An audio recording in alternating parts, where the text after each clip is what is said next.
Alors, on est présentement à Atelier Silex à Trois-Rivières, un centre de production et diffusion en arts visuels. Je suis ici pour vous présenter mon dernier projet qui s'appelle Le Jardin des Entremondes. C'est une œuvre installative multidisciplinaire, également multisensorielle, qui devient un parcours non linéaire dans lequel les gens sont libres d'aller découvrir les lieux habitables que j'ai créés. Ici, la salle multifonctionnelle à Silex, c'est une salle qui est entièrement noire. C'est un peu comme si on se trouvait dans un espace nocturne dans lequel on découvre des œuvres qui sont illuminées. L'objectif du projet, c'était aussi de créer une ambiance qui inspire un certain ralentissement du rythme de la vie, parce que les sonorités sont assez planantes, mystérieuses, je dirais envoûtantes.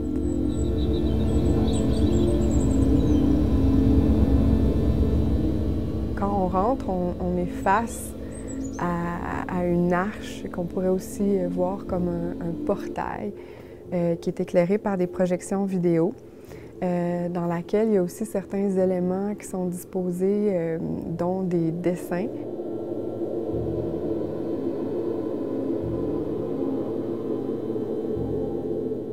Et puis cette arche-là ouvre ce jardin-là des Entremondes pour ensuite découvrir l'espace de l'arbre.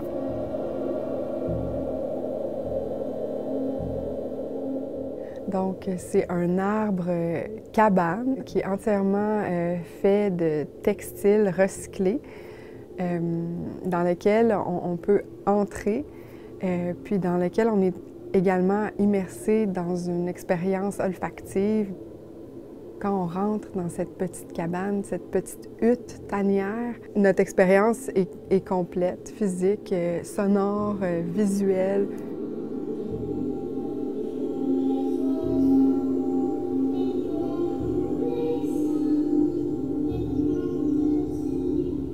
Ensuite, il y a une petite pièce à l'arrière complètement de l'installation dans laquelle on sort du jardin pour entrer dans un espace qui ressemble plus à une maison, un espace de l'intime.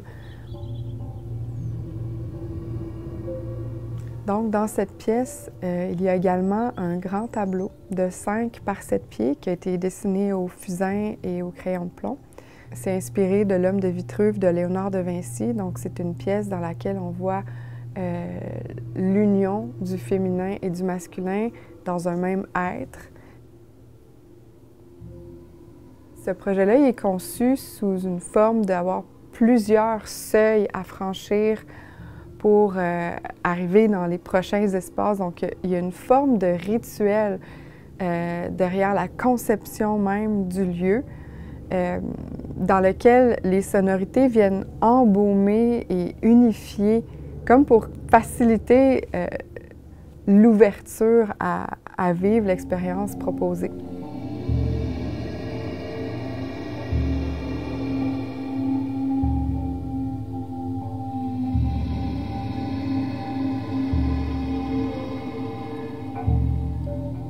Alors, nous voici dans l'antre de l'arbre. Quand on est dans l'arbre, on fait l'expérience du son, du battement de cœur de l'arbre, de sa respiration. Le sol est tapissé de cèdre, donc on est embaumé dans une odeur qui nous donne vraiment l'impression d'être en plein cœur de la nature. C'est un espace qui est une espèce de petit temple du vivant créé par des éléments à la fois culturels et industriels recyclés. Ce que j'aime, c'est qu'on est vraiment coupé du monde extérieur. On entre à la fois en nous-mêmes et on entre dans nos sens.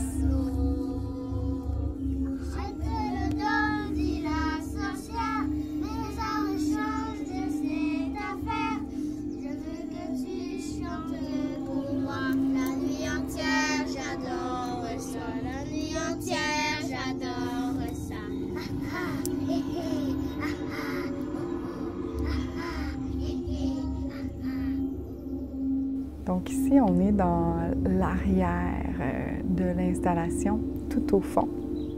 J'ai divisé l'espace vraiment de manière à ce que ça soit comme « whoop », on arrive dans une autre dimension. C'est une installation avec des objets, du mobilier, un collage d'images qui nous rallie justement à cette toile-là qu'est la culture dans laquelle on baigne. Ces images-là, en quelque sorte, forment un mobilier psychique qu'on a à l'intérieur de nous. Donc, c'est ça que j'ai essayé de traduire.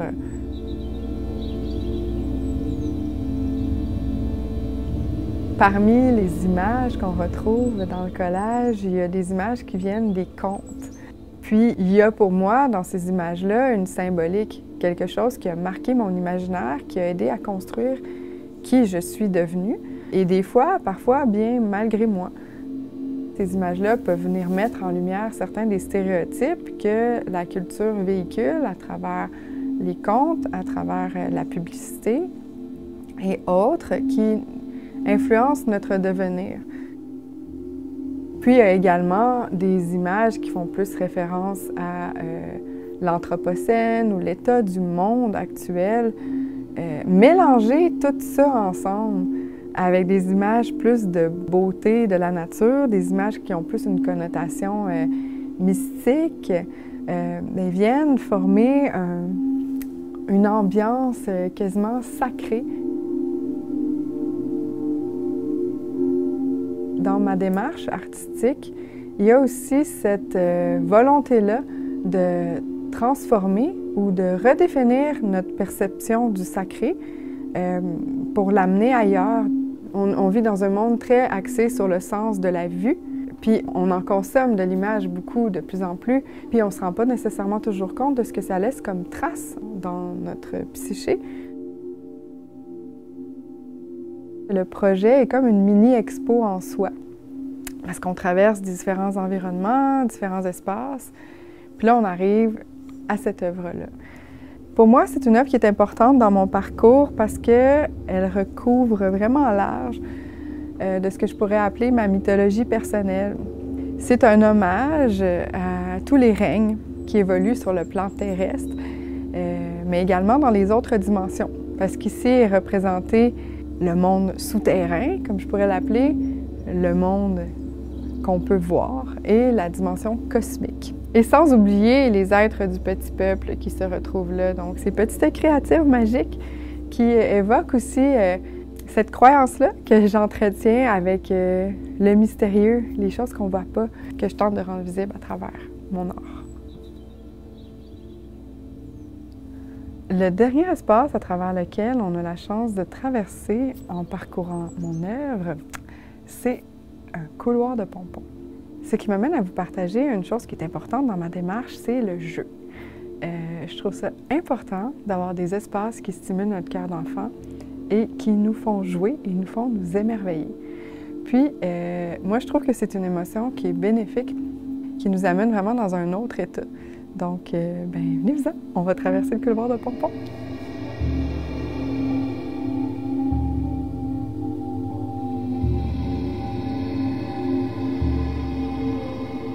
Pour moi, l'art est également une façon d'implanter des graines dans la psyché des gens, dans la culture dans laquelle on évolue, pour y voir pousser certaines choses qui, je crois, pourraient être bénéfiques au développement du bien commun.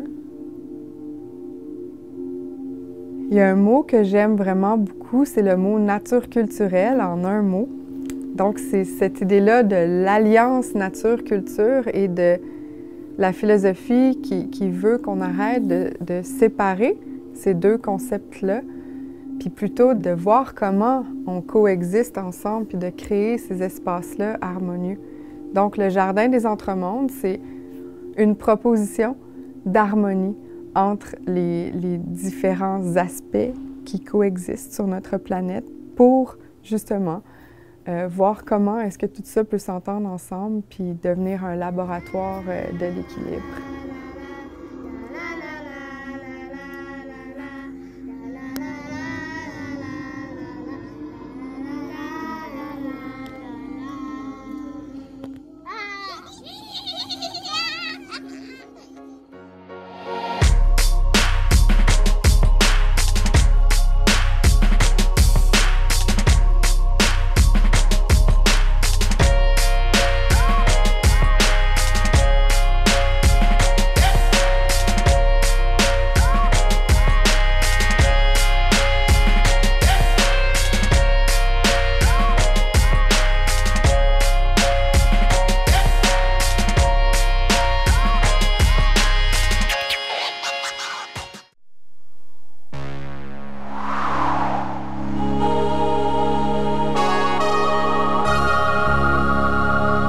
Discrimination.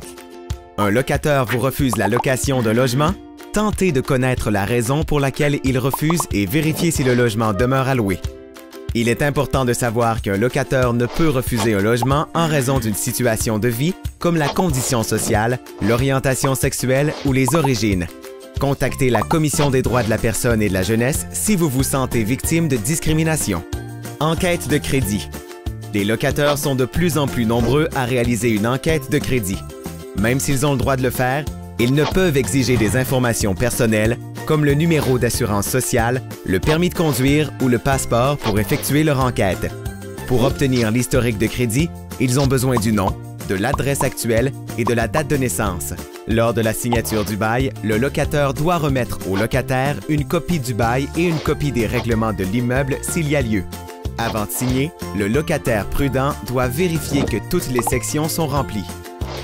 Animaux.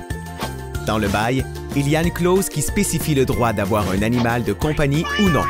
Vaut mieux en discuter avec le locataire d'abord et faire inscrire l'entente lors de la signature du bail. Si le locataire indique le droit d'avoir un animal, c'est bien.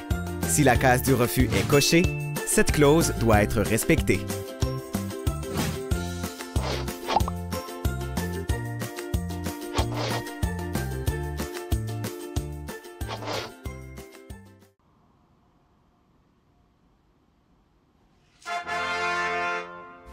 Mardi soir, 19h. Plus de 1500 $ à gagner. Télébingo, rien d'autre.